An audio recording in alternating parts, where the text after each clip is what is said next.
નમસ્કાર દર્શક મિત્રો, એસડી ન્યૂઝ ગુજરાતી ચેનલ પર આપનું સ્વાગત છે અને હું આપની સાથે વૈશાલી પોબારુ કરીશું નજર આજના સમાચાર પર। ઉનાથી ઉના પોલીસ દ્વારા કડકમાં કડક કાર્યવાહી કરવામાં આવી।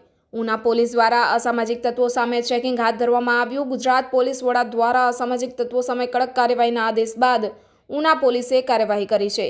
પોલીસે 100 કલાકમાં 28 શંકાસ્પદ વ્યક્તિઓની યાદી તૈયાર કરી છે। ગીર સોમનાથ એસપી મનોહરસિંહ જાડેજાના માર્ગદર્શન હેઠળ કાર્યવાહી હાથ ધરવામાં આવી છે।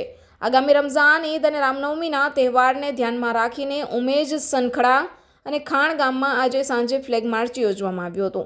આ ઉપરાંત ઉના પોલીસ ઇન્સ્પેક્ટર એમ.એન. રાણાની આગેવાની હેઠળ પોલીસ અને પીજીવીસીએલના સ્ટાફે સંયુક્ત ઓપરેશનલ હાથ ધર્યું હતું।